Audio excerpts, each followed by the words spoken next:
What is up, you guys? It's your girl Cianna Renee, and I'm back at it again with another video. I'm trying to be consistent on my consistent-ish for the summertime period. So don't mind, I'm struggling right now. The glasses is broken, lens is broken, everything's just out of order. I'm about to get ready to go to college and I need a new prescription, so don't judge me. Anyways, so in today's video, as you can tell by the title and thumbnail, I'm going to be telling you guys how I got into the illustrious Hampton University, the real HU. Let's really talk about it. But yeah, so I'm going to be telling you guys how I got into Hampton University. I'm also going to be telling you guys the other schools that I got into and pretty much all my stats and things like that, so you guys can be prepared for when you're applying to college, whether you are in middle school, high school, upcoming senior, especially juniors, because this is y'all year to actually be looking into colleges and stuff like that and making sure your grades are on top, because this is the year that colleges look at the most. So yeah, but y'all should definitely go check out my What I Wish I Knew Before College video if you want a glimpse of everything else I talked about in there, because that really gives you a lot more information on the application process and basically, yeah, just the application process, what I wish I knew before applying to college and things like that. So let's hop straight into this video. Make sure you guys like, comment, share, and subscribe. Hit that post notification bell to be notified whenever I upload. I'm trying to be more consistent on the YouTube grind, you feel me? And add me on all my social medias. The links to all of them will be in the description box below. And I hope y'all enjoyed today's video, and let's hop straight into it. So first things first, what other schools did I apply to? So I applied to 5 schools and got into 5 schools. And they were 4 out of the 5 were HBCUs. The other one was a SUNY, which is a State University of New York. So the first school, which was a SUNY, was University at Albany, and I got $4,000 for each year, so $16K. It was a merit scholarship, and then that was the first school I actually got into. I also got into Delaware State. I believe they gave me $4K too, and yeah, I got into Morgan State. I don't think Morgan gave me any money. And I got into NCAT, which is North Carolina A&T. That was a school that was like my top choice for a while, but it was honestly really far, and I don't think I could have gone any farther than 6 hours, and North Carolina is like a 12 to 16 hour drive, so that was kind of like, no. It took so long to get back to me. I was like, yeah, nah, we're not doing that. And then I got into Hampton University, which is the school I am going to be attending this fall, and yeah, I've said that probably like enough times.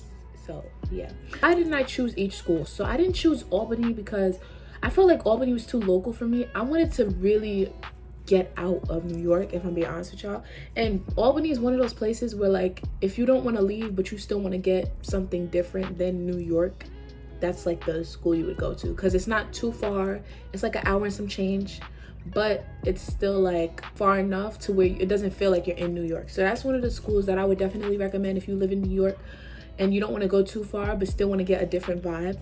But I just felt like Albany was just too local for me. Also didn't choose Delaware. Honestly, Delaware was a safety school. It was a school I just chose just in case I didn't get into the other schools, as well as Morgan. And another thing about Morgan is that everybody in New York is going to Morgan. Everybody in New York got accepted into Morgan. It's like New York hits Baltimore, for real. So I didn't want to go to that school either, because I felt like it was going to be a lot of familiar faces, and I just, throughout middle school and high school, I've been seeing the same faces, same kids, same person talking about this person. I did not want to be in the same exact environment, so that gave me with no choice to go to Hampton. Like, that was it. I visited the school. One thing I would say that Hampton had a one-up on was I went during the open house, so, and on my birthday. So it was just kind of like, it was like they were telling me to come, you know what I'm saying? And when I got into the school, it was like, say no more, say no more, I'm coming. That's the reason why I didn't choose the other schools, but I mainly chose Hampton because it's bougie, it's giving I do my work, it's giving I party, but I also get A's. That's what it's giving. And they gave me a $10K merit scholarship, and even though that's not a lot of money because the school is still like $40,000, that's not the point. The school is also really safe. I felt safe at the school. I felt like, you know, there wouldn't be too much of like negative situations in terms of my safety going on at the school.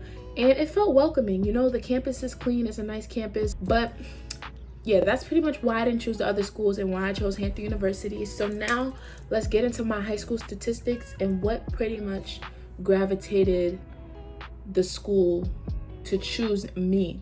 in terms of my GPA and things like that. So the classes that I took during high school between my junior and senior year was, I took AP Psychology this year. I took Spanish Honors for 2 years, which was my sophomore and my junior year.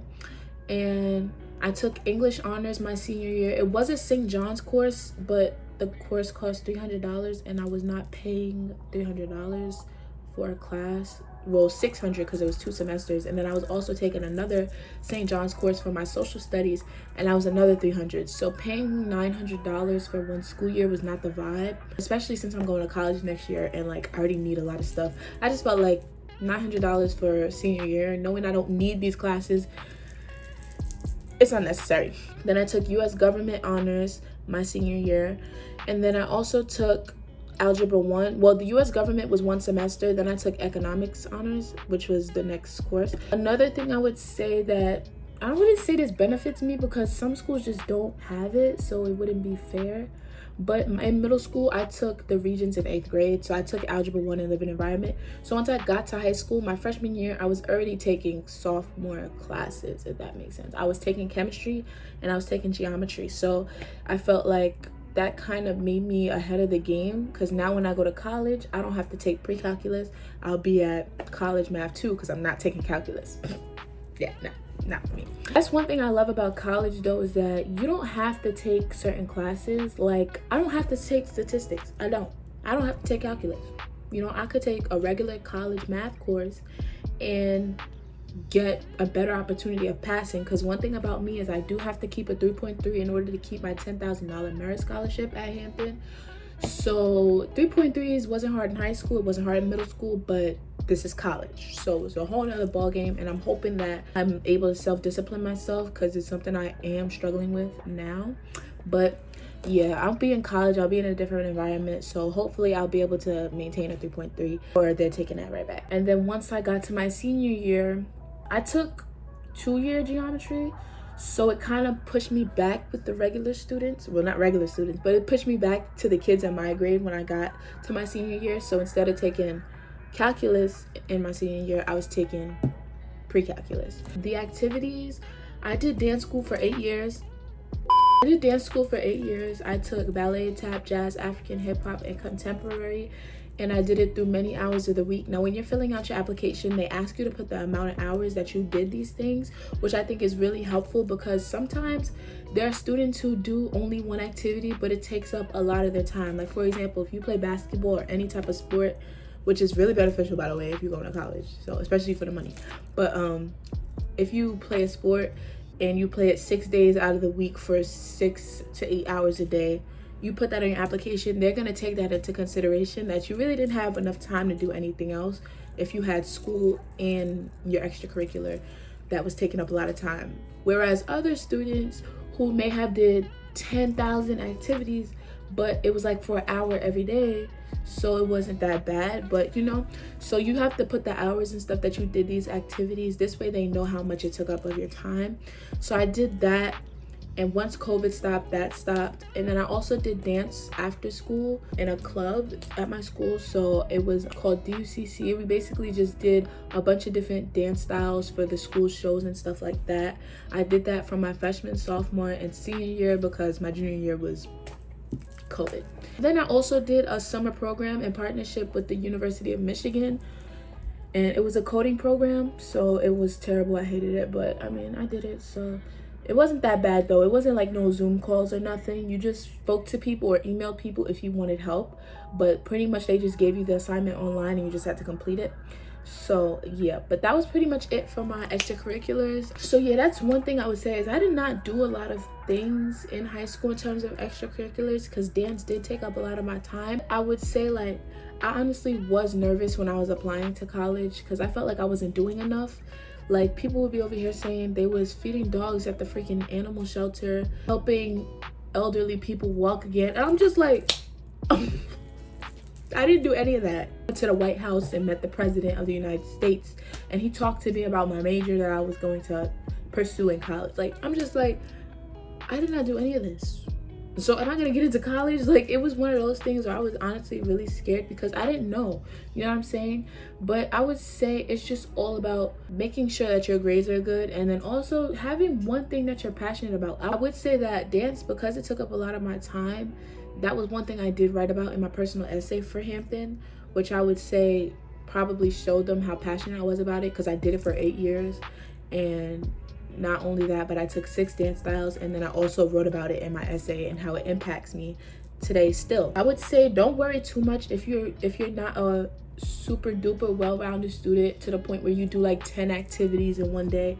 Like, it's not that serious. And if it's one thing that you're passionate about, if you show that in your essay, or even if you don't, if you just put it on your application, like, at least you did something, you know what I'm saying? So yeah. But now in terms of my SAT scores, I did not put my SAT scores on my application for Hampton until they told me I couldn't get the merit scholarship unless I gave in my test scores. So that's one thing, like I mentioned in my college video before, they would say not to submit your test scores, but if you don't, you don't get no money. So you gotta really look into that stuff.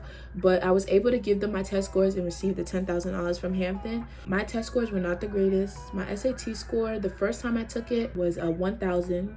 And I got a 510 on the English and a 490 on the math. And then when I took it again, I got a 530 on the English and a 470 on the math. So I got a 1,000 again, pretty much. And so when I super scored it, it was a 1020. And before COVID, they said you had to get a 1030 to receive the scholarship money. And then after COVID, they changed it down to 10 points. So it was a 1020. So when I super scored my test, I got a 1020. So I was like right at the dot. They said I pretty much couldn't receive any more money than that because of my score. They said my grades were perfect, but my SAT score was just not the best. So the SAT score does matter, but if your grades are good, you're gonna get something. I would say that. Yeah, so that's pretty much it for that.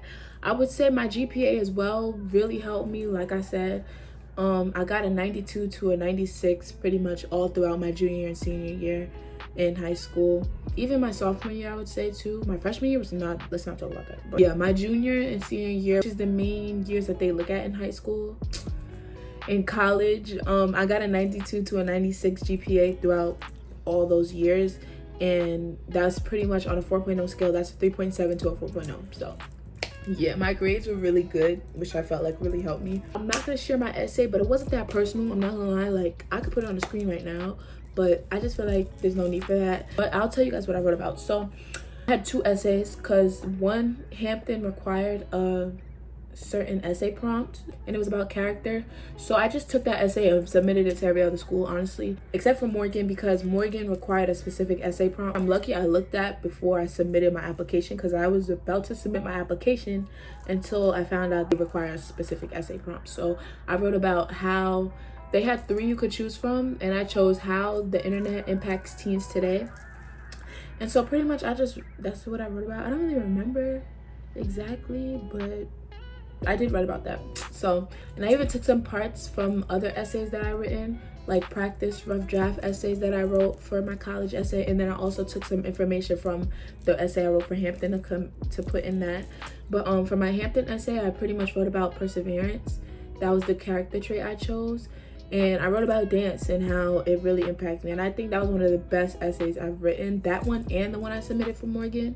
I don't know, like it was late at night. First of all, the one I submitted for Hampton, that was the day it was due. Well, was it the day it was due? It was saying like, yeah, the deadline for submitting your early action was November 15th. And I was like, I gotta do this. I gotta finish it. I had no idea what I was gonna write about. I had no idea. So como se dice, comes November 14th at 9 something p.m. and I'm trying to sit here and figure out what to write about. Crying, threw stuff off my desk, mental breakdown, temper tantrum. And I got to writing eventually, and one of the best essays I've ever written in one sitting. It was insane. And then for my Morgan essay, that wasn't due that same day, but it was late at night, and I was just like, let me jot some things down. And then all of a sudden, my fingers just started going along the freaking keyboard, and I wrote one of the best essays I've ever written. Like, it was dope, and I really want to share it, but I just don't feel like doing it. I'm not gonna lie. But yeah, so I would say take your time writing your essays. Write about something that you genuinely care about, something that you're passionate about, even something that relates to your major, if you have one that you really are passionate about pursuing in college. But I would say don't write it. This is my personal advice that I've heard from other people too. Don't write about your dead relatives. I'm so sorry. Like, honestly, my condolences to anybody who lost anyone, but do not write about those people in your essay, because if I'm being 100% honest with you, these people don't know you, so they're not gonna care. Like, honestly, like, real stuff. People, that's something that happens every day, and yes, it's difficult for everyone, but no person is gonna sit there and read your essay and say, oh, this random person I don't know just lost their grandmother.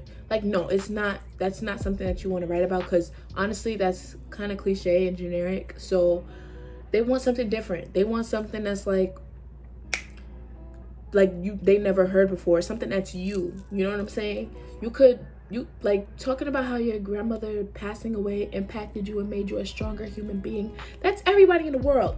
Babe, everybody in the world. So write about something that you're passionate about, something that maybe relates to your major, or even something that you've been doing for a long time in your life that had a heavy impact with you. I would not suggest writing about anybody that is gone. I would not suggest writing about anyone that you care about that is alive, whether it's a family member that you feel like is a mentor to you that helps you all the time, whether it's your mom, your dad, your aunt, your uncle, your cousin. No one cares. No one cares about your other family members. They want to hear what you have to say about something that's going on in your life personally. So yeah, and also don't try to sound smart. I mean, if you're trying to get into Ivy League or something, I don't know what they require, but don't try to sound smart with all these big words. Be yourself in the essay. Express yourself in the essay. This is for you. There's some people who literally wrote in like as if they were talking, you know, in their personal essay, and they ended up being like example essays. So, you know, write like yourself, right? Like, don't write how you speak. I wouldn't say that. I mean, unless that's where your essay's trying to go, but I wouldn't say write like in your language, like your slang. But I wouldn't be like, yo, was good in my essay. But I would say just be yourself, you know what I'm saying? So yeah, but that's pretty much all I have. I had all the notes right here, and it wasn't that much, I would say, but that's pretty much it for today's video on how I got into the illustrious Hampton University. I hope you guys enjoyed. If you guys did, make sure to give it a like, comment, share, and subscribe, and hit that post notification bell to be notified whenever I upload. And I'm on all of my social medias. The links to all of them will be in the description box below. And I'm tired of talking right now, so I'll see you guys in my next video. Bye.